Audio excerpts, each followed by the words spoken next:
Coming up on News 2, traffic headaches and blocked access was what drivers faced in Sugar Estate after St. Thomas Sugar Estate post office reps reported a suspicious package to 911 emergency until the all-clear was given. And as we previously reported, former Chief Rodney Querrard has been called out of retirement to take up the position of Assistant Police Commissioner as well as Acting Police Commissioner. What else is in store for the VIPD? Plus, our latest Crime Stoppers report and how you can help police. These stories and more.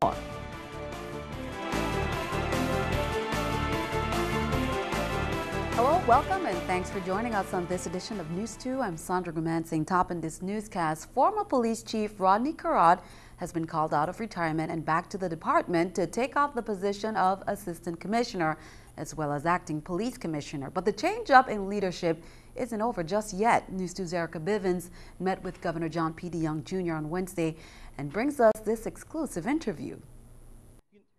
On Tuesday, Governor John P. DeYoung Jr. appointed former St. Thomas St. John Police Chief Rodney Querrard to Assistant Police Commissioner as well as Acting Police Commissioner. Rodney is someone that comes with a tremendous amount of experience, both in terms of the VIPD, but also Rodney for a long time was over at HIDA. And that HIDA experience, I think, gave him what I think is overly important with respect to the mix of having federal relationships and understanding the challenges that he had as chief and as an officer. So when Rodney had initially retired, we always kept in touch with him, and so did Commissioner White, quite frankly, and we had always thought of bringing him back, and we reached out to him even before the resignation of Commissioner White. DeYoung says Querrard will relinquish the role of Acting Police Commissioner once they find a permanent replacement. However, he'll keep the role of Assistant Commissioner. But according to Governor DeYoung, more transformation within the Virgin Islands Police Department in terms of leadership is still to come. One of the challenges Querrard will face is picking up where former Police Commissioner Henry White Jr. left off to ensure the VIPD meets all provisions in the consent decree by the new deadline of October 31st. You know, the consent decree is something that we had to look as a means of not having prosecution go forward as a result of the deadly force investigation that took place. So what we're doing with the officers is that in addition to doing your job 8 hours a day, even into overtime, we need for you to implement the consent decree. In order to address those challenges, there are changes that I'm looking for in the department, and we will implement very shortly. DeYoung says Querrard's knowledge of the consent decree will allow him to hit the ground running and hopefully meet all mandates so they can stop paying consultants and monitors, and those resources can go back to the department. For News 2, I'm Erica Bivens. Still no details on who or when the new commissioner will be appointed. Well, the reporting of a suspicious package at the Sugar Estate Post Office was the source of a traffic blockage earlier today. The VI Police Department and VI Fire Service immediately responded to the report and blocked vehicular traffic from Domino's gas station to the bottom of Rapun Hill. Motorists traveling on these paths were instructed by police to seek an alternate route. Eventually, police removed the suspicious package from the post office and lifted the implemented traffic restrictions. News 2 will keep you updated. According to the VI Water and Power Authority, the theft of 1,000 feet of copper line from utility poles caused part of St. Croix to lose electrical power on Monday, January 21st. The theft occurred before noon in the Estate Annalee Farm, Mount Victory area on the western end of the island and affected about 30 homes. The VI Police Department was alerted and has launched an investigation. Anyone with information regarding the copper wire theft should report it to the VIPD or the anonymous tip service crimestoppers.usvi.org. Meanwhile, Crime Stoppers has the latest. Here's how you can help police solve some of the latest crime and earn a reward in the process. Police on St. Croix say on Saturday, January 5th, between 3:30 p.m. and 6:30 p.m., a residence at 39 Estate Diamond was burglarized. The items stolen include a MacBook Pro 13-inch silver laptop computer and over $5,000 worth of jewelry. Now, those are just a few of the items. For a complete list of the stolen jewelry, click on the Crime of the Week at www.crimestoppersusvi.org. Over in St. John on Thursday, December 13th at 9 a.m., a couple staying at the Westin Resort discovered several of their personal belongings had been stolen from their suite. The items stolen include a woman's John Hardy bracelet and Maui gym shades and a man's Essa Kawaja watch. Total retail value of the stolen items is over $11,000. Meanwhile, on St. Thomas, on Saturday, December 8th at 3:50 a.m., police officers responded to a call of shots fired in the vicinity of the Metropolis nightclub and Doctor's Choice Pharmacy in Subbase area. The officers were advised that gunfire erupted between at least two shooters and that a male victim was being transported to the Roy Lester Schneider Hospital. The victim, Keith Dawson Jr., died at the hospital from a gunshot wound. The minimum cash reward for the arrest of a burglar is $714 plus 10% of the retail value of property recovered. The minimum reward for the arrest of a homicide suspect is $1,500. The maximum reward is $2,500. Be part of the solution. Share what you know about these or any crimes by calling 1-800-222-8477 or by texting USVI plus your message to crimes. That's 274637. If your tip leads to an arrest or the recovery of stolen property, illegal drugs, or weapons, you will receive a reward to be paid according to your instructions. Only anonymous callers to Crime Stoppers are eligible for these cash rewards. Flowers, posters, notes, and stuffed animals mark the site of a tragic accident. Family and friends honor the one-year anniversary of an accident. You may remember back on January 22, 2012, the three young women were walking along the sidewalk of the Weymouth Highway when they were struck by a vehicle. 17-year-old Aaliyah Robles and 18-year-old Jaleisha Wilson were killed, and Shatina Garnett, who is now 19, has spent the last year undergoing many surgeries and physical therapy. The driver of that vehicle was arrested, Karen J. Williams, at the scene, and police charged her with 2 counts of negligent homicide, driving under the influence, and reckless driving. News 2 will keep you updated on the case and pending trial. On Tuesday, plaintiffs in the elections lawsuit filed in opposition to the Attorney General's most recent motion to dismiss. The AG's office represents the defendants, which include each district's Board of Election chair, the joint boards, and supervisor of elections. But the 5 former candidates or plaintiffs also wrote a letter to the U.S. Attorney's Office on Wednesday. That letter asks for an investigation and appropriate federal prosecution of the territory's election system. Still pending in the lawsuit is District Judge Raymond Finch's response to the plaintiff's motion to reconsider that case. News 2 will keep you updated. Well, history was made and a dream was realized yet again when Barack Obama was sworn in as the 45th President of the United States. News 2's Sean David takes you to the Washington, D.C. area to see what those in attendance thought of this historic day.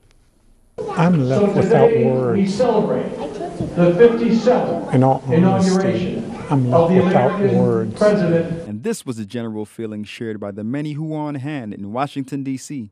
to witness the inaugural ceremonies of President Barack Obama this past Monday. An array of cheers and a general sense of hope filled the streets around Capitol Hill and worldwide as many took the opportunity to seize these special moments in American history. Find the good. I attended the first inauguration Now as is well my as time. this, and it is something just refreshing at a global level. And that impact was evident as the president took his oath of office. Those in attendance who watched on their televisions or internet at home and at viewing parties hung on to his every word of his inaugural address. People of all ages and races could be seen in their Obama gear as they took in the ceremony and reflected on the meaning of the day. Parents also made it a top priority for their children to be in attendance. For Kobe George, this moment is something that he hopes his children never take for granted. My son, all he knows is the black president. So it's, in his world coming up, it's a little different. Not like in my lifetime. The fact that I'm alive to see a black president is very, it's historic for me.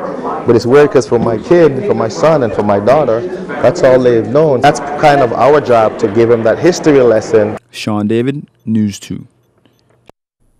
Meanwhile, Secretary of State Hillary Clinton was on Capitol Hill today delivering her long-awaited testimony about the attack on the U.S. mission in Benghazi, Libya. She's expected to face very tough questions during 2 separate hearings. First up is the Senate. Tara Mergener has the latest from Capitol Hill. Secretary of State Hillary Clinton became emotional, recalling the return of coffins containing the bodies of Ambassador Chris Stevens and 3 other Americans to Andrews Air Force Base. I put my arms around the mothers and fathers the sisters and brothers, the sons and daughters, and the wives left alone to raise their children. Clinton is accepting full responsibility for the September terrorist attack on the U.S. mission in Benghazi, Libya, that killed 4 people. We will use this opportunity to take a top-to-bottom look and rethink how we make decisions on where, when, and whether people operate in high-threat areas. But lawmakers want more. An independent review board was highly critical of the security at the compound. Some Republicans say the Obama administration ignored warning signs. With all these warnings, all these things took place, we didn't have a single Department of Defense asset apparently available to come to these rescues. The American people and the families of these 4 brave Americans still have not gotten the answers that they deserve. Secretary Clinton was supposed to be here on Capitol Hill last month, but postponed her testimony after suffering a concussion and developing a blood clot near her brain. Her testimony here today could be one of her last appearances on Capitol Hill as Secretary of State. Clinton told lawmakers she is determined to leave the State Department and the country safer, stronger, and more secure. Tara Mergener for CBS News, Capitol Hill. And keeping our eye on the economy, stocks opened mixed this morning. Investors are waiting for the House to vote on a temporary extension of the nation's debt limit. The Republican-sponsored bill would extend the U.S. borrowing limit for 3 months. Without the extension, the U.S. could default on its debt and payments for the first time ever. The White House says it supports the measure. This is the New York Stock Exchange, the Scotiabank Stock Market Watch. The Dow up 66, NASDAQ 10, S&P 2. Coming up on News 2, some members of the American Federation of Teachers say they are fed up that their concerns are not being addressed. Details on those concerns. Plus, the largest contributors to the United Way of St. Croix continues the tradition of lending a hand so they can lend a hand to support their member agencies. That's coming up.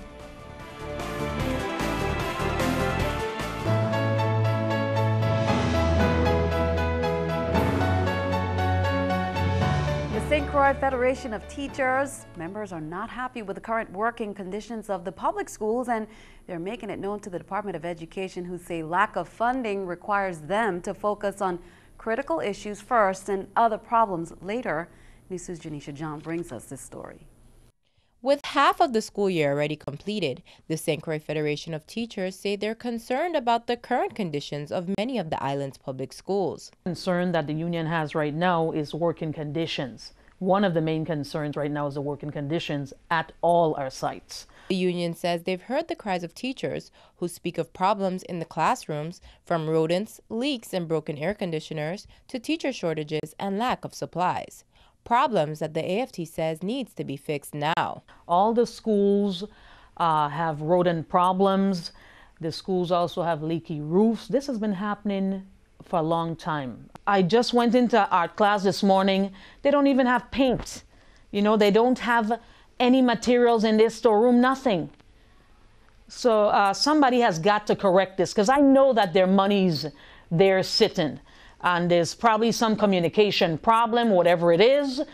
The department needs to correct it. Department of Education officials say they're aware of the AFT's concerns, but lack of funding requires them to solve critical issues first. The Department of Education is aware of these concerns. The superintendent's office has met several times with the AFT and its officials. You know, like every other government department and agency, we are experiencing a funding shortfall. So we are taking care of those issues that are, as critical as possible first, and then we're moving on to projects that we know that we can fund. Meanwhile, the St. Croix Federation of Teachers hopes to encourage change now. I really want to appeal to the parents, the PTAs, the PTSA, because the parents don't realize their power in the community. I want to appeal to the 30th legislature as well, that I want them to know that we need funding. We need the help of the community. We need everybody coming together, you know, to try and correct the problem in our public school systems. Janisha John, News 2. The United Way of St. Croix received a very big check today as Innovative Companies of St. Croix gave $10,000 to the organization. The money serves as an annual donation from Innovative to help United Way assist with its member agencies to help those in need. We have been one of the largest contributors to the United Way of St. Croix. I think we were number 2 behind Jovensa, and of course with Jovensa leaving, there is a huge void, and we are doing everything we can to continue to support the community. So the company has written a check for $10,000, but I think more importantly for us, we're very excited about the fact that our employees also contribute to the community. United Way Board and its members are very appreciative of the donation that Innovative has given to us. And during these hard economic times, we really feel great that they're still making a difference in our community by making this awesome donation. Innovative is the parent company of CBS TV2. Stick around, your News 2 AccuWeather forecast comes your way next.